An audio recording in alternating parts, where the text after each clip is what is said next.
ఒకసారి ఈ video editing అయితే చూడండి. చాలా బాగా అయితే వచ్చింది. మీరు కూడా ఎలా క్రియేట్ చేసుకోవాలి అనేది ఇప్పుడైతే చెప్తాను. ఒకసారి మీరు వీడియో అయితే చూడండి. Life is all about sudden goodbyes.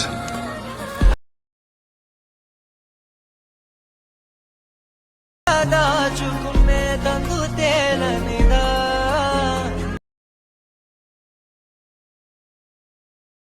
ఆపినదెవరటనేనా video అయితే చూసారు కదా. మీరు కూడా ఎలా క్రియేట్ చేసుకోవాలి అనేది ఇప్పుడైతే చెప్తాను చూడండి. సో ఫ్రెండ్స్, దానికోసం అయితే మీరు మీ మొబైల్లో ఉన్న టెలిగ్రామ్ యాప్ అయితే ఓపెన్ చేసుకోండి. సో ఇక్కడ యాప్ అయితే ఓపెన్ చేసుకున్నాక ఇక్కడ మీకు మన ఛానల్ అయితే కనపడుతుంది కదా. సో ఛానల్ యొక్క లింక్ అయితే ఇన్స్టాగ్రామ్ నా బయోలో అయితే ఉంటుంది. మీరు అక్కడ నుంచి ఛానల్కి అయితే రండి. అండ్ మీ దగ్గర అలర్ట్ మోషన్ యాప్ లేకపోతే యాప్ యొక్క లింక్ కూడా నా బయోలో అయితే ఉంటుంది. మీరు అక్కడ నుంచి యాప్ని కూడా డౌన్లోడ్ అయితే చేసుకోవచ్చు. ఇప్పుడు మీరు ఛానల్కి అయితే వచ్చాక ఏం చేస్తారంటే పైన మీకు 3 dots ఉన్నాయి కదా, దీనిపైన ట్యాప్ చేసుకొని సెర్చ్లో మీరు 170 సో 170 అని మీరు సెర్చ్ అయితే చేయండి. సెర్చ్ అయితే చేస్తే ఇక్కడ మీకు full project preset and fonts అయితే ఇచ్చాను. ఫస్ట్ మీరు ఫాంట్స్ డౌన్లోడ్ చేసుకొని ప్రాజెక్ట్ అయితే ఇంపోర్ట్ చేసుకోండి. అలర్ట్ మోషన్లోకి ఇంపోర్ట్ చేసుకున్నాక ఇక్కడ మీకు ఒక ప్రాంప్ట్ అయితే ఇచ్చాను. సో ఈ ప్రాంప్ట్ అనేది మీరు కాపీ చేసుకొని జెమినైలో మీ ఒక పిక్ అప్లోడ్ చేసుకొని పిక్ అనేది మీరు జనరేట్ చేసుకోండి. సో జనరేట్ చేసుకుంటే మీకు కార్టూన్ టైప్ అయితే వస్తుంది.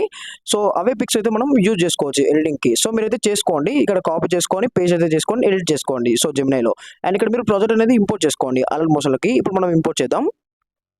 సో ఇక్కడ ఇంపోర్ట్మెంట్ ట్యాప్ చేసుకొని ఇక్కడ మీరు నెక్స్ట్ పైన ట్యాప్ చేసుకొని ఇక్కడ కంటిన్యూ టు టైమ్ లైన్ ఉంది కదా, దీనిపైన ట్యాప్ అయితే వేసుకోండి. సో చేసుకుంటే మీకు స్టార్టింగ్లో మీకు ఒక డైలాగ్ అయితే ఉంటుంది. సో ఇలా ఇక్కడ ఈ డైలాగ్ అనేది నేను కపుల్ ఫ్రెండ్లీ అనే మూవీలో వచ్చి తీసుకున్నాను. సో ఈ డైలాగ్ అనేది మనకు ఇన్స్టాగ్రామ్లో బాగా ట్రెండ్ అయితే అవుతుంది. సో అందుకని ఈ డైలాగ్ అయితే తీసుకున్నాను. సో ఇక్కడ మీకు మిస్సింగ్ ఫాంట్ వస్తే ఫాంట్ ఒకటి తీస్తాను. మీరు ఫాంట్ ఒకటి డౌన్లోడ్ చేసుకొని యాడ్ చేసుకుంటే సరిపోతుంది. అండ్ ఇక్కడ నుంచి మీరు మీ యొక్క పిక్స్ అనేది ఉంటుంది. సో ఇక్కడ మనకు ఒక 8-9 పిక్స్ అయితే యూజ్ చేసుకోండి. సో మీరు యూజ్ చేసుకున్న పిక్స్కి జెమినైలో ప్రాంప్ట్ అయితే పే చేసుకొని ఈ టైప్ అయితే చేసుకోండి. ఇక్కడ మీకు కనపడుతుంది కదా పిక్. సో కార్టూన్ టైప్ అయితే చేసుకోండి. సో చేసుకున్నాక ఇక్కడ మీరు మీ యొక్క పిక్ అనేది ఎలా చేంజ్ చేసుకోవాలని చెప్తాను.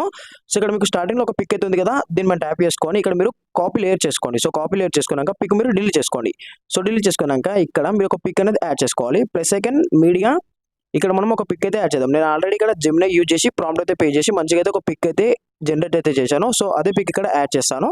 సో దీన్ని ఇక్కడ యాడ్ చేసి ఇక్కడ మనకు లిరిక్స్ ఎక్కడ దాకా ఎండ్ అవుతుందో అక్కడ దాకా రండి. సో వచ్చాక ఎక్స్ట్రా పార్ట్ కట్ చేసుకొని పిక్ని కింద పెట్టుకోండి, లిరిక్ కింద పెట్టుకోండి. సో ఇలా లిరిక్ కింద పెట్టుకున్నాక ఇప్పుడు దీన్ని ఫిల్ కంపల్సరీగా చేసుకోండి. సో చేసుకున్నాక కొంచెం మీరు ఈ విధంగా అడ్జస్ట్మెంట్ చేసుకోండి. సో చేసుకున్నాక ఇక్కడ మళ్ళీ ప్లస్ సెకండ్ బాక్స్ ఉంది కదా, దీనిపై ట్యాప్ చేసుకొని పేజ్ స్టైల్కి వెళ్ళేసి ఇక్కడ కలర్ ఆప్షన్ ఆఫ్ చేసుకొని పే చేసుకోండి. సో చేసుకుంటే ఇలా అయితే ఉంటుంది. సో ఇక్కడ మీరు కొంచెం అడ్జస్ట్మెంట్ చేసుకోండి పిక్ని. సో ఇక్కడ మనకు ఎఫెక్ట్స్ అనేది పేస్ట్ అయితే అయిపోతుంది. సో చాలా బాగా అయితే ఉంటుంది. చూసుకోండి ఇప్పుడు ఇలా అయితే ఉంటుంది.